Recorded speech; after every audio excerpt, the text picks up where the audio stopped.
Et bonjour à tous et bienvenue sur la chaîne d'Odan Lorcana, j'espère que vous allez bien, moi ça va extrêmement bien et on se retrouve aujourd'hui pour une vidéo spoiler du set 4, le retour d'Ursula, puisque bon nombre de cartes sont sorties et que je suis déjà en retard. On a vu l'apparition de 2 nouvelles mécaniques, voire 3, si on se réfère à une carte précise. Bref, avant de passer à la vidéo, je vous rappelle que vous pouvez d'ores et déjà liker, commenter et partager cette vidéo, ça me soutient et c'est gratuit, merci à tous ceux qui le font. Voire vous abonner à la chaîne pour ne rater aucune des prochaines vidéos. Vous pouvez également retrouver dans la description mes réseaux sociaux pour me suivre là-dessus également. On passe immédiatement au reveal des cartes et on commence tout de suite avec un objet rouge, Impérial Proclamation pour 1 ancrable, un objet qui dit à chaque fois que l'un de vos personnages défie un autre personnage, vous allez pouvoir payer 1 de moins pour le prochain personnage que vous jouerez ce tour-ci. Carte très intéressante dans le rouge, puisqu'on a vu depuis le set 2 et le Sherkan ou la Reine Rouge qu'ils essayent de pousser un archétype où vous allez tenter de défier tout ce qui se trouve sur le board. Cet objet va vous permettre de défier, donc c'était un petit peu pénible parce que souvent vous perdiez vos personnages. Là, avec cette mécanique, en défiant beaucoup, vous allez pouvoir poser plein de personnages. Bon, évidemment, il va falloir piocher. Évidemment, il va falloir plein d'autres conditions pour qu'il soit jouable. Mais cet objet-là est ancrable et globalement, il est assez intéressant. C'est probablement pas un objet qu'on va jouer en début de partie, parce que pour qu'il soit vraiment efficace, il va falloir que vous ayez beaucoup de personnages, quoique en début de partie, si vous le posez, si vous avez un personnage au tour 1, vous posez ça au tour 2, vous allez pouvoir attaquer avec votre personnage si l'adversaire a quelque chose, bref, plein de conditions, mais ça va vous permettre de payer 1 de moins et du coup de pas perdre de la tempo et de quand même poser un personnage qui coûte 2. Bref, on va pas passer 20 minutes sur chaque carte, mais cette carte est plutôt intéressante, je pense, dans l'archétype rouge, plutôt combat, à voir si y a un deck qui en profite pleinement. Le Pegasus, je sais pas si on l'avait vu, mais on va faire ça rapidement. C'est une 1-1 pour 1 ancrable Killer 1 qui est insaisissable. C'est, moi je trouve, un très bon tour 1 qui peut potentiellement trouver sa place dans pas mal de decks aggro, à voir si, mon avis, il sera pas plus qu'un simple bon tour 1 dans des decks mid-range ou aggro. Bref, c'est une carte assez intéressante et le design est vraiment tout mignon. Ensuite, on a Fadzu, le père de Mulan, une 0-4 pour 2 ancrable Killer 1, dont le texte dit que ce personnage ne peut pas partir à l'aventure, mais par contre, lorsque vous l'engagez, vous allez pouvoir redresser un personnage qui s'appelle Mulan, qui ne pourra pas repartir à l'aventure. On pense évidemment à la Mulan qui a été reveal lors de l'annonce du set 4, qui permet de taper jusqu'à 3 personnages en jeu. Ça veut dire que vous pourriez faire globalement 2 fois son effet avec Fadzu. C'est plutôt intéressant, d'autant plus que juste en dessous, on a un petit réceptacle, une petite Mulan qui arrive. Mais on va d'abord passer à la carte d'à côté, qui est somme toute très simple, une 3-2 pour 2 ancrable, Khan Khan, Killer 1, tout simple, sans texte, un tour 2 assez basique, un tour 2 vanilla comme on dit. Ensuite, on a donc le Magic Broom, le balai magique. Peut-être que cet archétype balai va enfin avoir une mécanique qui tourne, enfin quelque chose qui tourne. Alors est-ce que ce sera compétitif? Probablement pas. Est-ce que ce sera fun? Sûrement. Mais en tout cas, c'est pas mal de commencer à avoir des decks un peu tribal, des decks qui vont jouer autour d'un type de personnage, un type de carte en tout cas. Ce balai magique, du coup, c'est une 2-3 pour 2 ancrable en gris.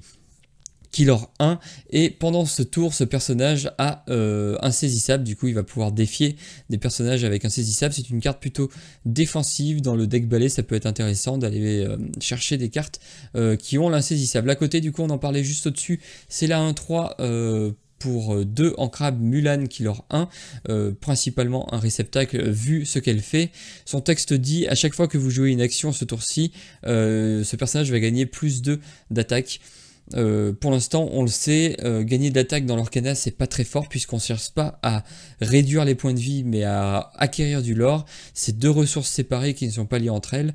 Donc forcément, augmenter l'attaque de son personnage, c'est très bien si on veut prendre le board ou gérer le board, mais ça ne vous fera pas gagner la partie. Donc pour moi, c'est une mécanique un peu secondaire qui va suppléer quelque chose. Donc cette carte pour moi est assez moyenne. Heureusement, il y a une très bonne Mulan qui est apparue, donc à voir si elle est jouée pour servir de réceptacle à alter. Ensuite, on a par contre un très bon objet, enfin un objet très intéressant en violet, la Mystical Rose de La Belle et la Bête. Pour 2 ancrables, un objet du coup qui permet, lorsque vous le bannissez, de choisir un personnage nommé Bête et de lui faire gagner tout simplement plus de l'or ce tour. Si vous avez un personnage Belle en jeu, vous allez pouvoir faire ce deuxième effet, et ce deuxième effet, ça va vous permettre tout simplement de déplacer jusqu'à 3 jetons dommages d'un de vos personnages jusqu'à un personnage adverse. On pense immédiatement à la bête verte, la bête légendaire verte, pas celle du premier set mais celle du deuxième set, qui lors 2. Et à chaque fois que des dégâts sont appliqués à un personnage adverse, vous allez pouvoir la redresser et repartir à l'aventure. Si vous avez cet objet là, vous allez pouvoir tout simplement l'aurer 4 à chaque fois que la bête va partir à l'aventure. Je suis pas sûr, n'hésitez pas à me dire dans les commentaires, mais je suis pas sûr que la mécanique de déplacer des jetons de dégâts active la bête. Si c'est le cas, c'est tout simplement trop fort. Si vous avez bête et belle en jeu, avec la Mystical Rose, vous allez tout simplement pouvoir l'aurer 4x4, 16 en un tour. C'est tout simplement game breaker, donc je pense que cette mécanique là ne marchera pas avec la bête, puisque ça marchait pas non plus avec la résistance. Ça passait à travers la résistance, c'était pas considéré comme des dégâts infligés, mais plus comme des déplacements de dégâts. Donc je pense que ça marchera pas. J'espère, sinon le vert violet va être complètement pété. J'espère oui et non, parce que moi après c'est des couleurs que j'adore, mais bon, si j'aime bien la méta du 7-3 parce qu'elle est globalement équilibrée. Ce serait dommage de tout casser avec un deck qui est vraiment au-dessus. Donc je ne pense pas. Je pense qu'ils ont pensé à tout comme jusqu'à présent. On passe à l'objet suivant, un objet jaune, Record Player pour 2 ancrables. À chaque fois que vous jouez une chanson, vous allez pouvoir choisir un personnage et diminuer sa force de 2 jusqu'à votre prochain tour. Ça peut être défensif. Il est dans les bonnes couleurs, puisque pour l'instant on a le gris-jaune Song, qui est plutôt intéressant. Son autre partie de texte, c'est que vos personnages nommés Stitch vont pouvoir chanter pour 1 de plus. Ça peut être assez violent, ça peut être très fort, d'autant plus que les Stitch sont globalement tous très forts. Enfin, il y a le petit réceptacle à alter, mais les deux autres, enfin en jaune, parce que le Stitch rouge Killer 3, bon c'est un peu plus anecdotique, mais les deux Stitch jaunes sont intéressants, que ce soit d'un point de vue plutôt aggro pour le Rockstar, ou d'un point de vue plutôt mid control qui vous fait piocher pour le surfeur. Un objet à surveiller, puisqu'il synergise avec des cartes qui sont déjà bien présentes dans ces couleurs là. Ça peut être très très fort. La chanson d'en dessous, Seldom All Day Sim pour 2 ancrables. Vous allez pouvoir choisir un personnage et diminuer sa force de 3 pendant ce tour. Ouais, je pense que c'est très moyen. Comme on l'a déjà dit, la mécanique de jouer avec la force des personnages adverses, c'est globalement très moyen. Ça peut vous permettre de prendre des value trade, mais c'est globalement à peu près tout. Je pense que c'est une carte qui finira dans les classeurs, et c'est tout. Par contre, l'objet d'à côté, signé de contract pour 2 ancrables en vert. À chaque fois que votre adversaire joue une chanson, vous allez pouvoir piocher une carte. Ça, c'est tout simplement très très fort. Ça va permettre enfin tout du moins quand vous allez le poser en jeu, l'adversaire va quand même devoir réfléchir un peu avant de chanter des chansons, de savoir si, enfin globalement ça va être toujours fort de chanter des chansons, mais vous faire piocher c'est aussi très fort, donc ça peut permettre d'atténuer un peu le power level des chansons, parce que jusqu'à présent on l'a vu, les chansons c'est tout simplement très fort puisque ça se joue gratuitement, ça permet de tricher un petit peu sur la tempo, sur le mana, donc ça vous permet de faire beaucoup de choses en pas beaucoup de tours, beaucoup de choses en un seul tour puisque ça triche au niveau de la mana. Cette carte ça va permettre de donner un petit peu une contrepartie aux cartes qui ne jouent pas de chansons ou qui en jouent beaucoup moins, donc elle est très intéressante. Je pense que pour l'instant, vu que les chansons sont beaucoup jouées, je pense que ça va être ça paraît très très fort. À voir du coup, en plus c'est une carte ancrable, donc potentiellement une carte tech, puisque pour moi une bonne carte tech, une carte de side dans l'Orcana, c'est une carte qu'on peut ancrer, puisque c'est une carte, si elle n'est pas utile, et bien on sait qu'on l'ancre à chaque fois, c'est un terrain. Donc cette carte là s'inscrit parfaitement dans cette idée d'avoir des cartes un petit peu techées contre notre deck, très intéressant. Ensuite on a le Snuggly Duckling, un lieu en rouge pour 2 ancrables, 2 pour déplacer vos personnages, 9 de volonté, c'est assez fort, il ne lore pas au début de votre tour. Par contre, à chaque fois qu'un de vos personnages avec 3 d'attaque ou plus en défie un autre en étant dans ce lieu, vous allez gagner 1 de l'or. Et si ce personnage a 6 ou plus d'attaque, vous allez gagner 3 de l'or instantanément. 3 de l'or, ça commence à faire beaucoup. Ça peut être du coup la carte qui rend la mécanique rouge de défi et de combat viable, puisque gagner 3 de l'or, on pense au Maui, ça peut permettre de nettoyer le board adverse, de faire 3 de l'or. Très intéressant en tout cas à voir. Heureusement il est ancrable, donc encore une fois en début de partie, si on le veut pas, on peut l'ancrer, on peut en faire quelque chose. Il aurait été non ancrable, j'aurais été un peu plus sceptique. Là il est ancrable, il a un coût un peu cher je trouve pour déplacer vos personnages dedans, heureusement, parce que sinon ce serait vraiment trop fort. 9 de volonté, vu que vous allez défier le tour où vous allez vous en servir, globalement il risque de résister un tour, donc ça peut être pas mal, ça peut vous permettre de l'aurer plusieurs fois 3. Je pense que c'est une bonne carte qui va potentiellement permettre à un nouvel archétype de trouver sa place. Le trident, on l'a déjà vu, on va pas en parler. Yensid, on l'a déjà vu, on va pas en parler. Par contre, on va parler de ce Aladin parce que c'est lui qui va introduire une des 2 nouvelles mécaniques de l'Orcana. Bon, ça révolutionne pas le jeu, mais c'est très intéressant en termes de gameplay, puisque jusqu'à présent, toutes les cartes que vous altériez, vous étiez obligé de payer un coût moindre, mais vous payez un coût en mana pour la jouer. Cette fois-ci, un nouveau type d'altération apparaît. Il va non plus vous demander de payer du mana, mais de défausser une carte. Dans le cas de cet Aladin-là, ça va être de défausser une carte lieu. Donc la carte est globalement très mauvaise, je trouve. Pour 3 ancrables, une 3-3 qui leur 1. Heureusement, elle a cette nouvelle mécanique, c'est pour ça qu'on s'y attarde un peu. À chaque fois que ce personnage part à l'aventure, vous allez pouvoir bannir un objet. À voir, du coup, pareil, encore une fois, hein, si le deck bleu objet trouve sa place, ça peut être fort. Dans certains match-up, ça peut être une très bonne carte. Mais globalement, ça... Enfin, s'il y a des decks objets qui sont top méta, cette carte sera forcément dans tous les decks gris. Là comme ça en tout cas, la mécanique qu'elle propose, elle va pas porter un archétype, c'est pour ça que je dis que c'est une carte assez moyenne. Après ça peut être une bonne carte de contre, elle est ancrable, encore une fois ça peut être une bonne carte de side si il y a de très bons decks objets qui traînent dans la méta, cette carte sera là. Donc bon, peut-être pas une carte si mauvaise que ce que j'ai dit au début de l'analyse, mais voilà, une carte en tout cas qui va pas ouvrir un archétype, qui va pas créer du nouveau gameplay dans le jeu, si ce n'est sa nouvelle mécanique d'alter. Ensuite, on a une action en rouge, Brawl pour 3 ancrables. Vous allez tout simplement bannir un personnage qui a une force de 2 ou moins. On l'a vu jusqu'à présent, les actions, c'est moyen moins, puisque par rapport aux chansons qui sont aussi des actions, mais qui, elles, peuvent être chantées gratuitement, ne vous ralentissent pas. Globalement, une action, vous allez la jouer et vous n'allez rien faire d'autre. Donc voilà, c'est un petit peu pénible de rien faire. Globalement, ça peut gérer un personnage très fort, notamment les Ursula en verte. Évidemment, on pense tous à ce cas de figure là, mais vous allez globalement, il va poser sa Ursula, vous allez jouer un Brawl et voilà, tour fini, c'est à lui de rejouer, il va reprendre le tempo sur la game et vous allez être encore globalement derrière. C'est pour ça que pour moi les cartes actions pour l'instant dans l'Orcana sont moyennes moins. À côté, on a un personnage très intéressant, le Shifu Imperial Advisor, une 0,5 en gris en crabe pour 3, qui leur 1, mais tant que ce personnage n'a pas de dégâts sur lui, il va l'aurer 3. On pense évidemment à Réponse, qui pourrait, dans le gris jaune, qui pourrait le soigner pour lui permettre de relorer 3 après qu'il soit fait taper dessus pour éviter que vous partiez trop vite à l'aventure. Globalement, j'ai l'impression que c'est une deck plutôt qui va être jouée dans des decks plutôt aggro, ou dans des decks soins, mais ça veut dire un gris bleu soin ou gris jaune soin. Gris jaune soin, oui, à voir. Carte intéressante en tout cas.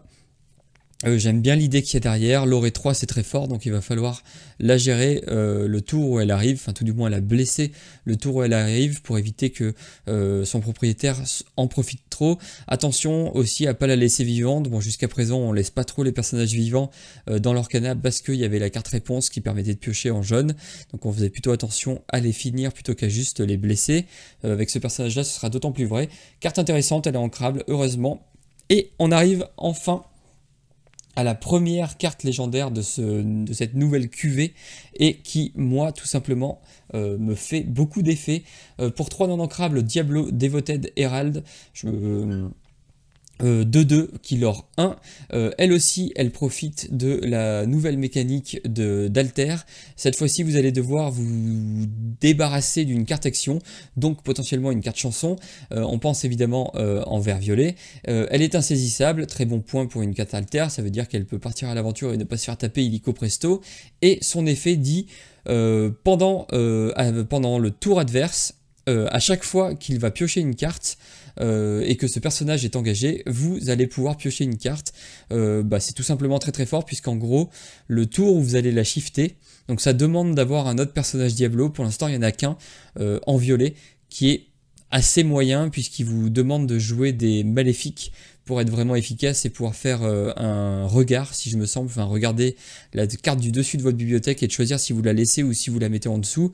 Donc globalement, ça va imposer de jouer ce mauvais Diablo, ou de jouer des morphes. On est en vert, on n'oublie pas le morph qui est très très fort, et en fait globalement vous allez pouvoir lorer 1 avec ce personnage instantanément lorsqu'il arrive en jeu, ou chanter une chanson, et vous allez pouvoir surtout piocher 1, puisque au début du tour de votre adversaire, avant qu'il fasse quoi que ce soit, il va piocher une carte de sa bibliothèque, donc vous allez profiter de son effet au moins une fois. Et bien pour ça, je trouve que c'est une excellente carte qu'on va voir, je pense, dans beaucoup de decks verts, notamment du vert violet, je pense, avec des Ursula qui vont chanter. Bref, très bonne carte, j'adore cette carte, j'adore le design, j'adore toute cette carte.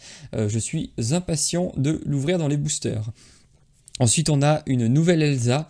Ça faisait longtemps, on n'en avait pas eu depuis le set 2, si je dis pas de bêtises. Une 1-4 en violet qui leur 1 et qui est non ancrable pour 3.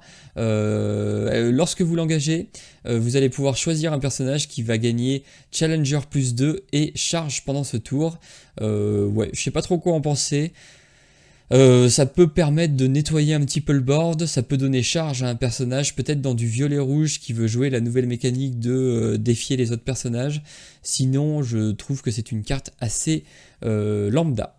On passe au Polochon, deuxième fois qu'on voit Polochon dans l'Orcana, et cette fois-ci c'est une 2-2 qui leur 2 en bleu pour 3 non ancrables, qui a la mécanique support, qui est quand même globalement la mécanique la plus naze qui existe dans l'Orcana jusqu'à présent. À voir si, à force de rajouter des cartes, à force de rajouter des petites subtilités autour de cette mécanique là, peut-être qu'un jour cette mécanique support sera tout simplement pétée. En tout cas jusqu'à présent, ce mot-clé ne fait rêver personne, je pense. L'autre partie de la carte dit que si vous avez un personnage nommé Ariel en jeu, vous allez pouvoir jouer ce personnage pour 1 de moins. Donc globalement, vous allez pouvoir le jouer pour 2. Pour 2, une de 2 qui leur 2 qui a support.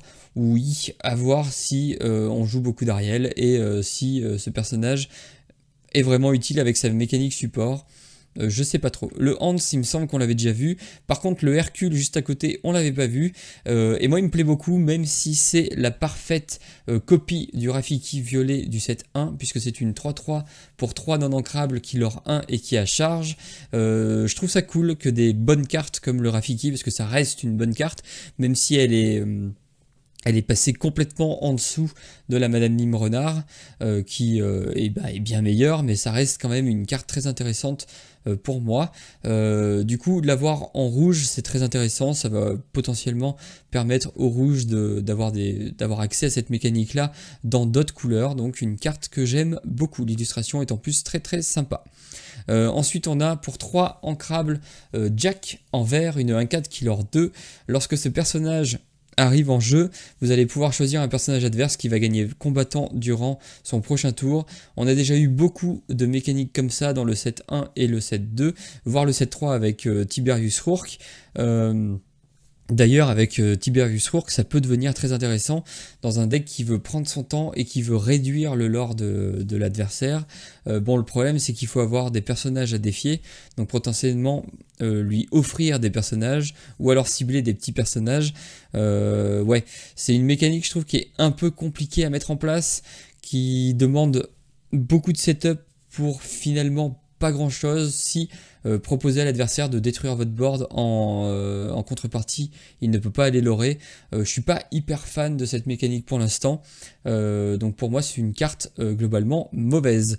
Julieta Madrigal, on l'a déjà vu. Li Chang, nouveau personnage qui profite de la mécanique de shift. Alors pour l'instant, si je me trompe pas, on a un seul Li Chang en violet qui est apparu au set 2, si ma mémoire ne me fait pas défaut. Là on a une 3-2 pour 3 en crabe killer 1 qui peut être shifté en vous débarrassant d'un personnage tout simplement. Et vos personnages avec 4 d'attaque ou plus gagnent plus 1 de lore. Ça peut surprendre, ça peut permettre de clore des games. Après pareil, moi je suis pas hyper fan de cette mécanique qui tourne autour de la puissance de vos cartes, puisque bah on l'a déjà dit, mais c'est une mécanique un peu secondaire dans l'Orcana, puisque ça vous fait pas gagner de la partie, ça vous permet juste de nettoyer le board, même si nettoyer le board globalement souvent c'est synonyme de victoire. Là je sais pas trop, parce que je sais pas trop. Pour moi c'est une carte assez moyenne. Après le plus 1 de l'or ça peut toujours être intéressant, ça peut faire le petit boost de l'or pour gagner la partie, mais j'y crois pas trop. À côté on a Ling, une 3-3 en gris pour 3 en crabe killer 1. Vos personnages héros gagnent plus 1 d'attaque. Bah pareil, ça se base sur cette mécanique d'attaque.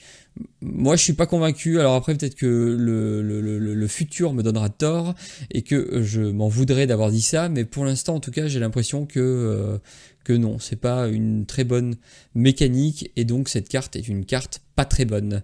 Ensuite on a ce Olaf en bleu qui bénéficie lui aussi de la nouvelle mécanique d'Alter. Cette fois-ci vous allez devoir défausser un objet pour le jouer gratuitement. Pour 3 non en crabe, pardon, un 4 killer 2.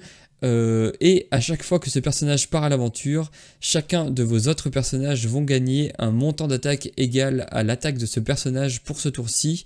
Je viens de dire que j'aimais pas cette mécanique d'attaque. C'est toujours vrai, mais en bleu, on a aussi la mécanique support et du coup donner plus d'attaque à des personnages qui ont support. Je pense notamment à la Alice, ça peut la rendre viable. Et la Alice, pour rappel, elle leur 5 dès qu'elle a 10 comment ça s'appelle, d'attaque. Donc ça peut potentiellement rendre Alice viable. Est-ce que rendre Alice viable, ça va faire de cet archétype-là support un deck tier 1 ou tout du moins compétitif? Je ne pense pas. Pour moi, c'est... bon, elle a le mérite de l'aurer 2 et d'être shiftable. Par contre, pour l'instant, on n'a qu'un seul Olaf en violet.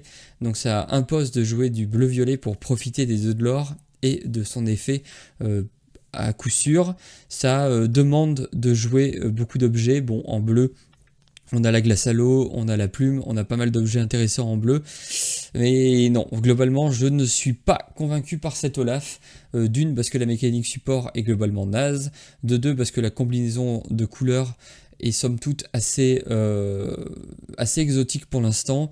Ça vous demande en plus de défausser un objet. Non, je suis pas convaincu du tout par cette carte-là. Par contre, la carte d'après, bon, c'est une action. J'ai dit que j'aimais pas les actions non plus. Ça fait beaucoup de choses que j'aime pas. Mais elle est quand même intéressante. Signe de scroll. Pour 3 non ancrables, une action en jaune qui va proposer à chaque adversaire de défausser une carte. Si il refuse, il va tout simplement vous permettre de gagner 2 de l'or. J'imagine que par refuser, on entend s'il ne peut pas. Genre si on lui a déjà fait tout défausser en vert jaune, bah, vous allez tout simplement gagner 2 de l'or pour 3. Ça peut être intéressant, c'est une action qui fait discard. Si on a le prince Jean, ça vous permet de piocher, donc c'est pas mal. Je pense que c'est une carte intéressante. À côté, on a la Sissou, une autre carte qui va l'aurer 2 pour un 4 pour 3 non ancrable en rouge. Lorsque ce personnage va gagner plus 1 de force pour chaque carte que votre adversaire aura en main. Alors j'adore la mécanique qui joue avec le nombre de cartes dans la main de votre adversaire. Par contre, encore une fois, faire gagner l'attaque à votre personnage, c'est pas très fort. Ça peut vous permettre de prendre un trade, oui, mais bon, il est pas shiftable, donc l'adversaire va savoir ce que vous allez vouloir en faire, défier ces personnages. Ou alors, l'autre hypothèse, c'est que vous allez pouvoir aller chercher 2 de l'or et bien vous défendre si l'adversaire a beaucoup de cartes en main. Ouais, Ouais, non, je suis pas convaincu par cette carte-là non plus. Ensuite, on a un lieu, le deuxième, si je me trompe pas, en violet, Ursula's Lair, pour 3 non ancrables. 2 pour déplacer votre personnage, 6 de volonté, 1 de leur passif, c'est pas beaucoup, mais son effet est plutôt sympathique, puisque à chaque fois qu'un personnage est banni lors d'un défi en étant ici, vous allez pouvoir le remonter en main. Ça va se déclencher pendant le tour adverse. Bon, à part si le personnage a vraiment besoin d'être géré tout de suite, sinon le personnage va tout simplement préférer attaquer, l'adversaire pardon, va tout simplement préférer attaquer le lieu pour pas vous la remonter en main. Par contre, si c'est vous qui attaquez, là vous allez pouvoir choisir de le remonter en main, donc avoir 2 de déplacement, moi je trouve que c'est un peu cher, 6 de volonté c'est pas beaucoup. Par contre les personnages qui s'appellent Ursula vont pouvoir l'aurer 1 de plus. Pour moi c'est un peu anecdotique pour l'instant, puisque les Ursula c'est pas du tout des personnages d'aggro. Globalement vous allez pouvoir les mettre ici. Si on peut penser à la Ursula verte qui permet de défausser une carte chanson dans la main adverse, mais bon, elle l'aurait 2. Est-ce que l'adversaire a un intérêt à la défier elle plutôt que le lieu pour la faire remonter en main et redéclencher son effet? Je ne pense pas. Donc je pense que c'est un lieu qui est sympa, mais qui malheureusement ne sera pas joué, puisque la mécanique Boons pour l'instant elle est bien plus forte comme elle est jouée actuellement. Là c'est vrai que ça permet de remonter, permet de défier et de remonter des personnages en main, mais non, personnellement j'y crois pas trop à cette carte. Par contre la carte d'à côté, elle m'intéresse plus, puisque c'est une carte jaune, Ariel, pour 4 ancrables, une 3-3 qui leur 2, c'est déjà un body un petit peu correct. Bon, ça se prend un peu tout à 3, c'est un peu dommage. Heureusement, parce qu'elle a Méloman 7, c'est-à-dire qu'elle peut chanter globalement toutes les chansons du jeu jusqu'à présent, notamment le Soyez prête en jaune-rouge, donc ça pourrait permettre un archétype jaune-rouge assez contrôle, puisque si vous chantez Soyez prête, vous rasez tout le board dont la Ariel, mais vous avez tout votre mana de dispo pour repartir à la conquête du board. Carte très intéressante, on l'imagine dans du gris-jaune, mais pour l'instant le gris-jaune globalement il a tout ce qu'il faut pour chanter à 5, il n'a pas besoin de chanter des cartes plus hautes, à voir s'il y a de très bonnes chansons en gris, il y en a une qui a été révélée plus bas mais on n'y est pas encore, à voir du coup si en gris-jaune, mais moi je l'imagine plus dans d'autres archétypes, et forcément vu que pour l'instant on a une seule chanson rouge à 7 qui nous vient en tête, c'est le Soyez prête, moi je la vois bien dans un jaune-rouge, et c'est des couleurs que j'adore. Ensuite, on a une très très bonne chanson, Be King Undisputed, pour 4 non ancrables, une chanson qui va faire détruire un personnage à votre adversaire. C'est lui qui va le choisir, donc ça passe sous les wards, ça peut aller chercher les Princes Jean notamment, qui nous embêtent beaucoup en cette fin de saison 3 avec les decks discard. Je trouve que c'est très fort, c'est une Madame de Tremaine gratuite. Si vous la chantez avec un personnage, son défaut par rapport à Madame de Tremaine, c'est qu'elle ne lore pas 2 par tour, donc c'est peut-être pour ça que on continuera à avoir un subtil équilibre entre les deux, mais c'est une chanson, on a vu que les chansons c'est globalement très très fort, tout le temps dans l'Orcana, puisque ça vous permet de jouer des choses gratuitement et donc de tricher au niveau de la mana.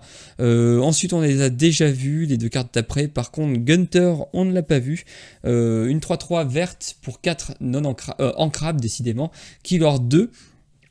Et lorsque ce personnage est défié et banni, chaque adversaire va remonter un de leurs personnages en main. J'aime pas trop, pour plusieurs raisons. Ça peut être intéressant quand on se dit oui, la mécanique Boons en vert violet, elle est forte, mais elle est pas en vert violet, mais elle n'est pas encore arrivée à maturité globalement. Mais sauf que là, en fait, c'est l'adversaire qui va choisir quand est-ce qu'il remonte des créatures et surtout quelle créature il remonte. Alors oui, vous allez l'aurer 3, oui l'adversaire va avoir envie de vous la gérer, mais ça va lui donner un avantage énorme puisqu'il va pouvoir remonter une carte à effet et la rejouer, ou remonter une carte blessée et la rejouer. Donc je pense que c'est une mauvaise carte, mais j'aime beaucoup l'effet. Ensuite on a une chanson pour 4 ancrable, Lost in the Wood, perdu dans les bois. Tous les personnages adverses vont avoir -2 jusqu'au début de votre tour de votre prochain tour. On a un peu ça avec Kida. Ça peut permettre en gros de refaire un effet de Kida, mais bon là par contre ce qui est bien par rapport à Kida, c'est que c'est que les personnages adverses, donc dans un deck assez agressif vous allez pouvoir diminuer l'attaque de l'adversaire, puisque l'adversaire globalement si vous êtes plus agressif que lui il va devoir gérer votre board. Là ça peut l'en empêcher. C'est une chanson, j'aime bien, c'est ancrable, ça a globalement pas de défaut. Moi je pense qu'on la verra dans les decks aggro à base de jaune. On pense évidemment pour l'instant au jaune vert aggro. Je pense qu'elle a sa place dans ce genre de deck. À voir si je me trompe ou pas, mais je pense que c'est une meilleure carte que ce qui n'y paraît. Ensuite on a Raja, le tigre de Jasmine, en gris, une 3-4 pour 4 ancrable qui leur 2. Tant que vous n'avez pas de carte en main, les personnages avec un coût 4 ou moins ne peuvent pas défier ce personnage. Ouais, on a déjà eu des cartes comme ça, il me semble que c'était Gantou au set 1 qui n'a jamais été joué, parce que tout simplement tout le monde s'en fout, parce que vous allez la jouer sur le T4, globalement au T5 vous allez pouvoir activer son effet, donc théoriquement l'adversaire ne va pas pouvoir la défier ce tour-ci, puisqu'il va commencer à pouvoir jouer des cartes qui valent 5, oui, mais il va pouvoir tout simplement vous la gérer avec des actions ou des chansons, donc bon, voire vous la gérez tout simplement le tour d'après. Ouais non, je trouve que c'est pas une très bonne carte. Par contre j'adore le personnage, j'adore Aladdin, donc j'aime beaucoup de voir Raja dans l'Orcana. Ensuite on a les muses pour 4 ancrables, une 2-4 en vert qui leur 1, qui est ward, qui est hors d'atteinte, et à chaque fois que vous jouez une chanson, vous allez pouvoir remonter en main un personnage adverse ou le vôtre qui coûte 2 ou moins. Et bien ça peut être très fort parce qu'elle a ward, on a vu que les personnages qui, en plus elle a beaucoup de défense, donc elle se prend pas de tuant la bête par exemple, et globalement les personnages qui ont hors d'atteinte, vous allez être sûr d'activer leurs effets, donc ça en fait des très bons personnages. En gros, tant que vous partez pas à l'aventure, ils sont safe, donc c'est très fort. Et là, globalement, ça va venir compléter cette mécanique de boons, puisque à chaque fois que vous allez jouer une chanson, vous allez pouvoir choisir un personnage qui a pas beaucoup d'attaque et le remonter en main pour le rejouer chez vous ou chez l'adversaire. Donc j'aime beaucoup la carte. Toujours pareil, j'ai toujours la même interrogation, mais est-ce que si vous diminuez l'attaque d'un personnage adverse, est-ce que vous allez pouvoir le remonter dans sa main? Parce que là ça prend une toute autre dimension, le fait de pouvoir remonter de jouer avec la force de vos adversaires. Ça peut être plus intéressant, ouvrir de nouvelles perspectives pour cette carte.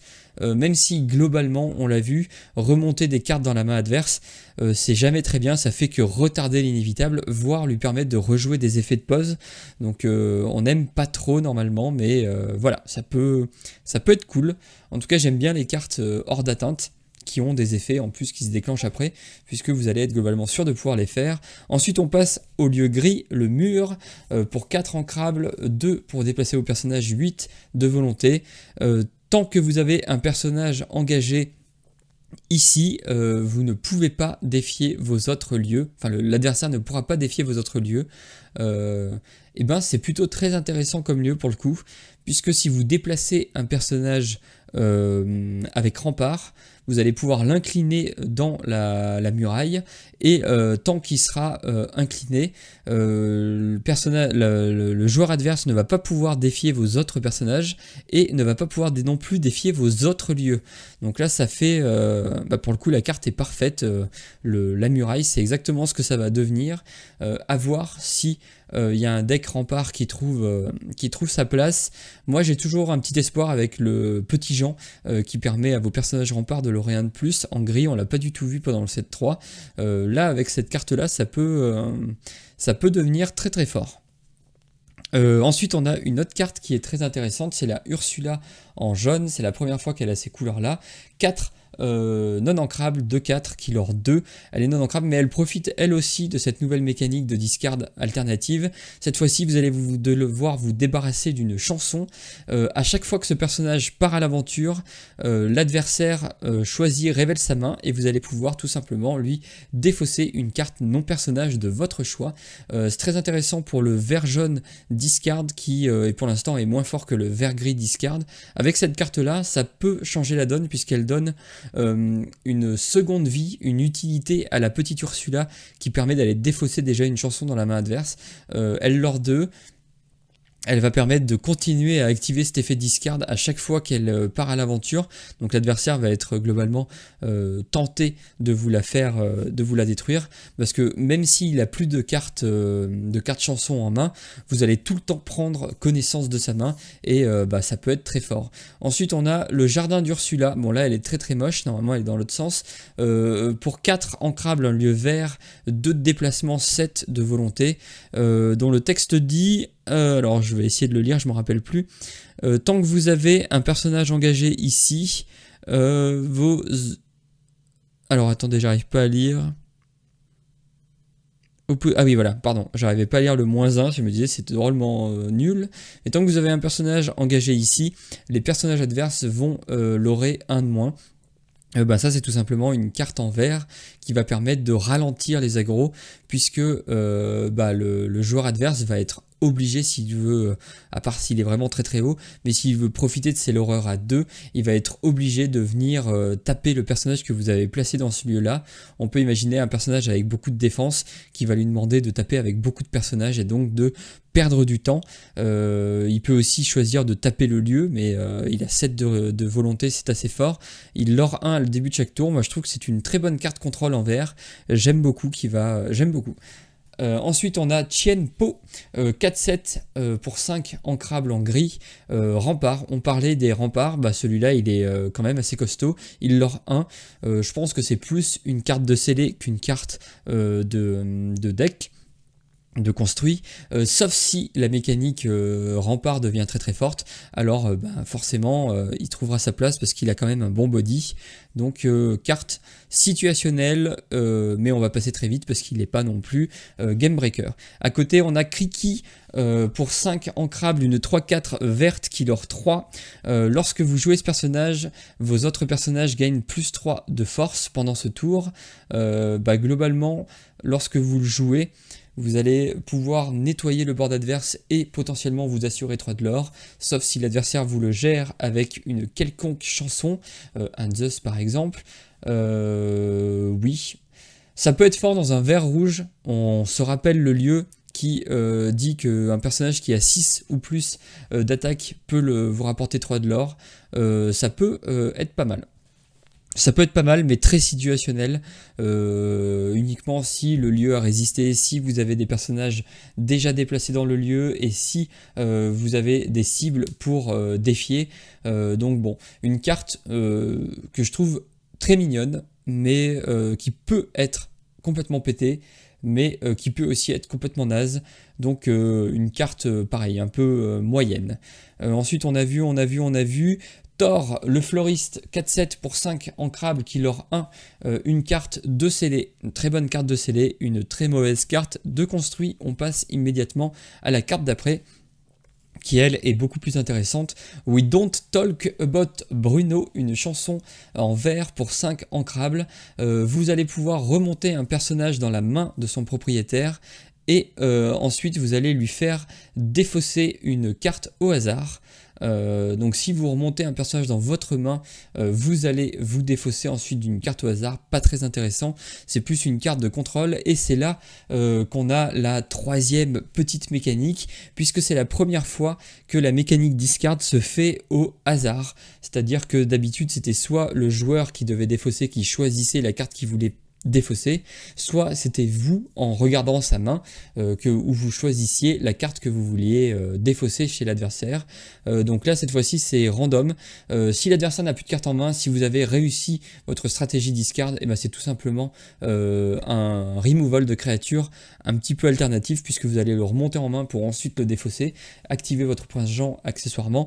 Donc si vous avez réussi Votre mécanique discard, c'est une excellente carte, une très très bonne carte, une gestion qui vous fait piocher. On peut difficilement faire mieux. Si l'adversaire a réussi à garder de la main, ça reste une bonne carte, même si ça retarde juste l'inévitable. Vous allez quand même lui faire défausser une carte. Donc c'est une carte vraiment très très très très bien designée et une carte que j'aime beaucoup. Ensuite, on a une chanson avec la deuxième nouvelle mécanique de ce set-là, le Sing Together, c'est-à-dire que vous allez pouvoir engager un nombre de personnages jusqu'à atteindre la valeur de chanson, donc la 6, Sing Together 6, ça veut dire que vous allez devoir engager par exemple deux personnages qui coûtent 3, qui ont 3 de valeur, ou deux personnages avec un Méloman 3, pour pouvoir chanter cette chanson. C'est la première fois qu'on peut chanter une chanson à plusieurs. Ça va ouvrir du coup de nouvelles, de nouveaux gameplay. Donc c'est très très intéressant, j'aime beaucoup l'idée. En plus à chaque fois c'est des cartes un petit peu qui ont un thème où il y a plusieurs personnages dessus, donc c'est en plus d'être une nouvelle mécanique qui ouvre du gameplay, c'est aussi une mécanique qui est roleplay, si je puis dire, donc très intéressant. Ici, une très très bonne carte, je trouve, une très bonne chanson, très intéressante, puisque chaque adversaire va perdre 2 de l'or et vous allez en gagner 2. Alors je suis pas sûr à 100%, mais si vous chantez avec Ursula Verte, vous allez pouvoir faire cette chanson 2 fois, donc faire perdre 4 de l'or et vous en gagnez 4, ça me paraît extrêmement fort. Bon, il faudra faire chanter la Ursula plus faire chanter une autre chanson. Ça ne marche pas si vous avez 2 Ursula, puisque une fois que la première Ursula aura rechanté cette chanson gratuitement, vous allez la sortir de votre défausse pour la mettre sous votre deck, donc la deuxième Ursula ne pourra pas la rechanter. Heureusement, sinon ça aurait été complètement pété. Très bonne chanson, elle est ancrable, j'aime beaucoup. À côté, je crois qu'on l'avait déjà vu, c'est la Ariel Sonic Warrior qui a fait beaucoup parler d'elle. On va passer. Autre carte que j'adore, nouvelle carte que j'adore. Alors, elle n'est pas forcément excellente pour l'instant, mais c'est la mécanique Jetsam et Flotsam, donc Slivoid pour les joueurs de Magic, Slivoid un petit peu conditionnel, puisque les Flotsam donnent leurs effets aux Jetsam et les Jetsam donnent leurs effets au Flotsam. Cette fois-ci, on a Jetsam et Flotsam réunis dans une seule carte, une carte alter, une carte Floodborn, donc qui ne devrait pas exister, hormis au contact de l'encre. 5-5, violet pour 6, ancrable, killer 2. Elle est ancrable, donc elle est toujours intéressante. Vous allez pouvoir défausser 2 cartes de votre main pour la jouer, et là où elle est très intéressante, c'est qu'elle va acquérir tous les effets de vos Jetsam et Flotsam. Alors pour l'instant, de mémoire, on a hors d'atteinte, rush et insaisissable, et après vous en avez une autre, je crois, qui booste son attaque, genre plus de d'attaque ou un truc comme ça. Juste pour les trois mots-clés, ce Flotsam, ce Jetsam Flotsam peut devenir tout simplement très pénible, puisqu'il va être insaisissable hors d'atteinte et charge. Bon, charge, c'est une 5-5, donc ça peut être utile, mais vu qu'on la shift, on va peut-être pouvoir vouloir plutôt... d'ailleurs, en la shiftant, on recouvre un Jetsam et un Flotsam, donc on annule son effet. Donc peut-être que le Jetsam ou le Flotsam, je sais plus, qui augmente l'attaque de vos autres créatures, pourrait être un bon support d'alter à ce personnage-là. Voire sur un morph, mais bon, c'est un peu plus anecdotique. Ça vous demande quand même de défausser 2 cartes, c'est beaucoup, pour une carte qui va être dure à déloger, mais pas infaisable non plus. À voir, mais j'adore cette mécanique là. J'espère qu'un jour on aura un deck compétitif Flotsam et Jetsam, et je suis sûr que je le jouerai tout le temps, parce que j'adorais la mécanique Slivoid. Quand j'ai commencé à voir les Jetsam et Flotsam, je me suis tout de suite dit que ça se rapprochait de cette mécanique là, donc forcément ça a ravivé quelque chose en moi, et ça me plaît beaucoup. J'adore cette carte, j'adore cette carte tout simplement. Ensuite, on a déjà vu la Mulan, donc elle est très forte, très intéressante. On va passer tout de suite à TikTok, un crocodile violet, 4-7, killer 1 qui est insaisissable pour 6 ancrables. Très bonne carte de scellé, beaucoup moins on construit, je pense, on passe très vite. Ensuite, on a une chanson bleue pour 6 ancrables, qui ne se chante pas à plusieurs, mais qui va vous proposer de remonter 2 cartes de votre défausse dans votre main. On pense au glace à l'eau. On pense au Glace à l'eau principalement. Je pense que c'est pas une très bonne chanson, donc on va pas s'attarder dessus. Je pense qu'elle est moyenne et qu'elle sera pas trop jouée pour le coup. Ensuite on a Look at This Family, une chanson jaune qui profite du nouveau mot-clé Sing Together à 7 cette fois. Elle vaut 7 ancrables, donc vous pouvez la jouer pour 7 de manière ancrable, mais on le sait, les chansons, il vaut mieux les chanter. Là vous allez pouvoir engager tout plein de personnages, toute une grosse famille de personnages pour pouvoir faire son effet, qui est de regarder les 5 cartes du dessus de votre deck, d'en révéler 2, de les mettre dans votre main et de mettre le reste sous votre deck dans l'ordre de votre choix. Regard 5 c'est fort, piocher 2 c'est fort, à voir combien de personnages vous engagez pour faire cet effet là. On a en tête évidemment la Ariel qui chante à 7, qui peut elle toute seule chanter cette chanson, donc c'est plutôt fort. C'est plutôt intéressant, je pense que c'est plutôt fort, la pioche 2 parmi 5 cartes, c'est globalement très fort, ça vous permet de creuser profondément dans votre deck et d'en sortir non pas une mais 2 cartes, je pense que c'est fort. Ensuite on a les Ursula, la reine de la mer, je crois qu'on l'avait déjà vu, si c'est pas le cas on va passer très vite dessus. Une légendaire que je trouve très forte, 4-7, violet, 7 ancrable, killer pour 3, qui se shift pour 5, lorsque ce personnage part à l'aventure, vous allez pouvoir engager un personnage de votre choix et surtout très intéressant vu qu'on a vu qu'il y avait beaucoup de chansons qui arrivent, notamment des chansons qui chantent à plusieurs et des très gros chanteurs, notamment l'Ariel. Les autres personnages ne peuvent pas être engagés pour chanter des chansons, ça va venir tout simplement affaiblir les mécaniques chansons, tant mieux parce que ça commençait à devenir très fort et globalement un deck qui ne joue pas de chansons serait tout simplement largué. Là à partir du tour 5, les tours où les grosses chansons arrivent, Ce rêve bleu, Tuons la bête et tout, Soyez prête, toutes ces nouvelles chansons qui chantent à plusieurs vont être globalement ralenties par la Ursula, donc c'est très bien, très intéressant. Ensuite on continue dans les chansons avec le nouveau mot-clé Sing Together. Cette fois-ci on a Dig a Little Deeper en bleu, 8 non ancrable cette fois, donc il va obligatoirement falloir la chanter. Elle coûte très cher, donc j'espère qu'elle est très forte. On va voir ça tout de suite. Vous allez regarder les 7 cartes du dessus de votre deck, en mettre 2 dans votre main et le reste sous votre deck dans l'ordre de votre choix. Eh bien c'est moyennement plus fort que la carte d'au-dessus. Vous allez non pas en regarder 5 mais 7. Ah si, au-dessus, pardon, j'ai mal lu, mais c'est un personnage, une carte personnage, là c'est n'importe quel personnage. À voir si on peut la chanter. Le problème, 8 non ancrables, c'est que si on la pioche au début de la partie, eh bien ça va être un enfer, même si le Sing Together 8 ça vous permet globalement dès le tour 4-5 de pouvoir faire son effet. Je suis pas convaincu, je trouve qu'elle coûte très cher et qu'elle n'est pas ancrable, donc elle va vous coller au doigt probablement en début de partie. Je suis pas hyper fan, je pense qu'elle est pas très forte. Ensuite on a à côté Under the Sea, sous l'océan, une chanson pour 8 non ancrable aussi, très chère, qui peut être chantée par plusieurs personnages heureusement, et qui dit Put all... Ah ça c'est par contre c'est plutôt un removal de masse, puisque vous allez pouvoir tout simplement placer tous les personnages adverses avec 2 d'attaque ou moins en dessous du deck de l'adversaire. Donc c'est pour le coup elle coûte très cher, elle peut être chantée globalement à partir du tour 5 ou du tour 4, je pense pas avant, ça peut être compliqué.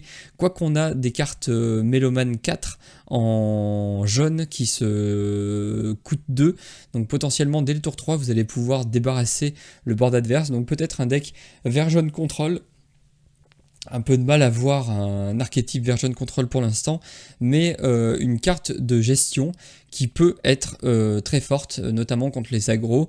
Le problème c'est qu'elle est non ancrable, donc une fois que l'adversaire floute le board avec des grosses créatures, eh bien c'est moyennement fort. À voir si, toujours pareil, j'aimerais bien que quelqu'un m'éclaire dans les commentaires si l'effet de Kida par exemple, ou la nouvelle chanson Perdu dans les bois, qui diminue l'attaque adverse, peut permettre de trigger cette carte là, auquel cas ça peut devenir très intéressant. Ensuite, on a les 2 dernières cartes du reveal. Ouf, ça fait déjà 50 minutes que je parle, ça commence à faire beaucoup. Une chanson en violet pour 10 non ancrables. On n'arrête pas décidément de monter le niveau des chansons. Sing Together 10, heureusement. Vous allez tout simplement choisir un personnage, il va piocher 5 cartes. Alors moi tout de suite, avec mon esprit tordu et assez machiavélique, je vois tout de suite un deck Meul où vous allez faire piocher l'adversaire, potentiellement avec des Tchernabog qui peuvent chanter en solo et qui vont renflouer votre deck à vous. Donc vous assurez avec 60 cartes de ne pas perdre à la Meul, même si vous avez pioché beaucoup de cartes, vous allez globalement pouvoir re-remplir votre deck de cartes et faire piocher énormément l'adversaire. Le problème, c'est que on n'a pas de limite de cartes dans Magic, dans l'Orcana, pardon, contrairement à Hearthstone. Donc faire piocher beaucoup l'adversaire, ça peut aussi lui proposer beaucoup de solutions. À voir après si on le fait piocher beaucoup et qu'on le fait défausser avec Belle Archer notamment, pourquoi pas. Après toujours pareil, faire piocher 5 à un adversaire, ça peut lui donner des gestions, ça peut lui donner beaucoup de ressources, beaucoup de solutions en tout cas. Donc on mitige un peu le côté meul, mais j'aime bien cette idée là. Et sinon évidemment si vous le chantez pour vous-même, vous allez piocher 5, c'est tout simplement monstrueux. Après Sing Together 10 c'est très cher, mais l'effet est très fort heureusement. Carte loin d'être inintéressante, surtout dans une optique contrôle en violet. On sait que ça se fait, on a notamment des Isma qui permettent déjà de contrôler, et associé à des couleurs comme le rouge, ça n'a plus besoin d'être prouvé. On sait que ces couleurs là sont très fortes ensemble. Si en plus vous trouvez le moyen de piocher 5 cartes, ça peut devenir tout simplement démentiel. Ensuite, la dernière carte de cette première vidéo reveal, c'est The Mob Song. J'adore l'illustration, elle est sublime. Pour 10 non ancrables en gris, Sing Together 10, heureusement, vous allez pouvoir infliger 3 dégâts à 3 personnages et ou 3 lieux différents. Je trouve l'effet un peu décevant. À voir si on arrive à la chanter. En fait, c'est une bonne carte contrôle puisque on l'a vu, globalement, l'adversaire a rarement plus de 5 créatures en jeu, voire même souvent on en a 3, 4, pas plus. Donc là, en gros, ça vous permet de coller 3 à chaque personnage et ou location. En plus, on peut cibler le même lieu ou le même personnage, donc on peut faire 6 et 3 ou 9 à un personnage. Mais ça coûte cher, c'est non ancrable. Le gris a de très bonnes options et de très bons arguments pour être un deck contrôle, mais je trouve l'effet un peu faiblard par rapport au coût. Entre piocher 5 ou coller 9 de dégâts répartis par paquet de 3 comme on le veut, c'est un peu plus situationnel. Si l'adversaire globalement n'a pas un board qui permet d'accueillir 9 dégâts, vous allez tout simplement perdre 3 de dégâts pour quelque chose. Donc pour moi c'est une carte assez moyenne comparée à la carte d'à côté. Après en plus 10, c'est vraiment très très lourd, donc non, pour moi c'est pas une carte qui me fait plus que ça rêver. Voilà, on va s'arrêter là, je vais arrêter de parler, 52 minutes c'est déjà bien assez long. J'espère que cette vidéo vous aura plu. Si c'est le cas, je vous le rappelle, n'hésitez pas à liker, commenter et partager, ça me soutient et c'est gratuit. Merci à tous ceux qui le font. N'hésitez pas à vous abonner à la chaîne si vous ne l'avez pas encore fait, ça vous permettra de ne rater aucune des prochaines vidéos. Je vous souhaite une excellente soirée ou une excellente journée, tout dépendra du moment où vous avez choisi de regarder cette vidéo. Allez, salut!